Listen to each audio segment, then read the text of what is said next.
नमस्कार, स्वागत है एक बार फिर। Welcome back. इस वीडियो में हम भगवत गीता के 11वें अध्याय का 13वां और 14वां श्लोक चैंट करना सीखेंगे। In this video we will learn how to chant the 13th and the 14th श्लोक of chapter 11 of the Bhagavad Gita. 13वें श्लोक को हम इस तरह से चैंट करते हैं। 13th श्लोक गोज लाइक दिस। तत्रैकस्थं जगत्कृत्स्नं प्रविभक्तमनेकधा अपश्यद्देवदेवस्य शरीरे पांडवस्तदा। पहले देखते हैं कि श्लोक में पहला और तीसरा चरण कहां पे छूटते हैं। मैंने कैसे चैंट किया था? तत्रैकस्थं जगत्कृत्स्नं। तो पहला चरण यहां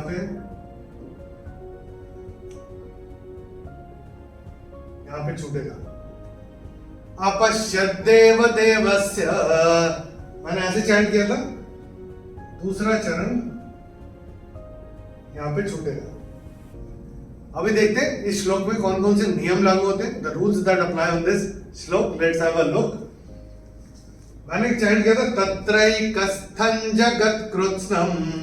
थ के ऊपर अनुस्वार के बाद का अक्षर है ज, और अनुस्वार के बाद जो अनुस्वार के नियम अगर हम देखते हैं उसमें अनुस्वार के बाद जब ज आएगा तो अनुस्वार का उच्चारण होगा न। तो हम अपनी किताब में यहां पे न लिख के रख सकते हैं।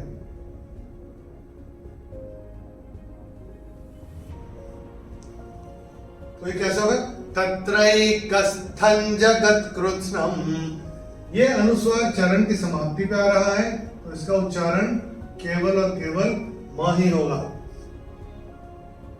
इसके अलावा इस श्लोक में चैंटिंग के हिसाब से कोई नियम है नहीं। चलिए एक बार मिलके चैंट करते हैं। मैं करूंगा, मेरे पश्चात आप चैंट करिएगा। तैयार? चलिए। तत्रैकस्थं जगत्कृत्स्नं। तत्रैकस्थं जगत्कृत्स्नं प्रविभक्तमनेकधा। प्रविभक्तमनेकधा अपश्यद्देवदेवस्य।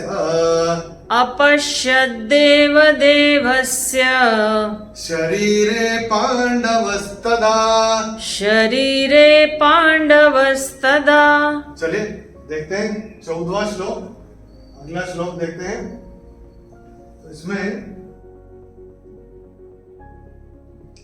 पहले मैं आपको चैंट करके बताता हूं कि किस तरह से चैंट करते हैं 14वें श्लोक को।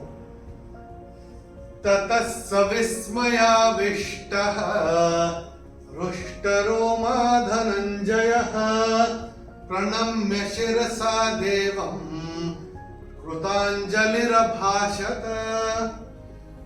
इस श्लोक में पहला और तीसरा चरण कहां पे छूटता है वो पहले देखते हैं। मैंने कैसे चैंट किया था? ततः सविस्मयाविष्टः। तो पहला चरण यहां पे छूटेगा। प्रणम्य शिरसा देवम। तीसरा चरण यहां पे छूटेगा। अभी देखते हैं इस श्लोक में कौन कौन से नियम लागू होते हैं। The rules that apply on this shloka. Let's have a look. मैंने पहला चरण कैसे चैंट किया था? ततः सविस्मयाविष्टः। तो ये जो त के बाद विसर्ग के बाद का अक्षर है स, और विसर्ग के बाद जब स आएगा तो विसर्ग का उच्चारण होगा आधा स। तो ये विसर्ग को आप अपनी किताब में स्ट्राइक ऑफ करके यहाँ पे आधा स ऐसे लिख के रख सकते हैं। तो कैसे होगा? ततः सविस्मयाविष्टः। विस्मयाविष्टः। आपकी किताब में ये विष्टो ऐसे दिख रहा है, और हम आपको पहले भी बता चुके हैं कि पहले और तीसरे चरण की समाप्ति पे ओ का उच्चारण विसर्ग होता है। तो ये ओ जो आपकी किताब में दिख रहा है, इसको आप स्ट्राइक ऑफ करके यहाँ पे विसर्ग लिख के रख लीजिएगा। दूसरे चरण की समाप्ति पे धनंजय, वो जो विसर्ग दिख रहा है य के बाद चरण की समाप्ति पे आ रहा है, तो उसका उच्चारण केवल और केवल ह ही होगा। तीसरे चरण में व के ऊपर अनुस्वार चरण की समाप्ति पे आ रहा है, तो इसका उच्चारण केवल और केवल म ही होगा। तो इसको कैसे चैंट करेंगे श्लोक को मैं फिर से आपको बताता हूं। ततः सविस्मयाविष्टः रुष्टरोमा धनञ्जयः प्रणम्य शिरसा देवं कृतांजलिरभाषत। चलिए एक बार मिलके चैंट करते हैं। मैं करूंगा, मेरे पश्चात आप चैंट करिएगा। तैयार? चलिए। ततः सविस्मयाविष्टः ततः सविस्मयाविष्टः रुष्टरोमा धनञ्जयः रुष्टरोमा धनञ्जयः प्रणम्य शिरसा देवं प्रणम्य शिरसा देवं कृतांजलिरभाषत।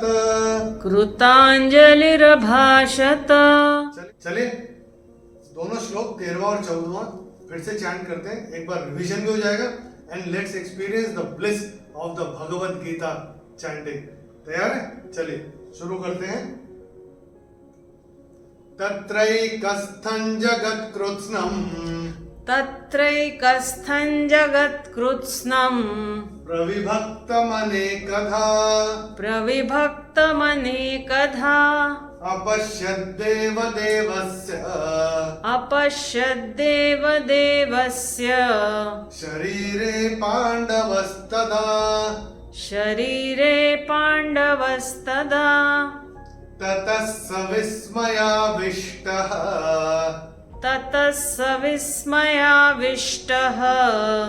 रुष्टरोमा धनञ्जयः रुष्टरोमा धनञ्जयः प्रणम्य शिरसा देवं प्रणम्य शिरसा देवं कृतांजलिरभाषत। कृतांजलिरभाषत। जो नियम हम आपको बताते आ रहे हैं, हम आशा करते हैं आप अपनी किताब में नोट करके रखते जा रहे हैं। कभी अकेले में बैठ के चैंट करेंगे तो चैंटिंग करना इजी रहेगा और चैंट सही तरीके से कर पाएंगे। इन दोनों श्लोक का अगर भावार्थ आप जानना चाहें तो वीडियो के डिस्क्रिप्शन में दिया हुआ है, आप पढ़ सकते हैं, जान सकते हैं। अगले वीडियो में हम भगवत गीता के 11वें अध्याय का 15वां और 16वां श्लोक चैंट करना सीखेंगे। In the next video we will learn how to chant the 15th and the 16th श्लोक of chapter 11 of the Bhagavad Gita. Till then, नमस्कार, हरि ओम।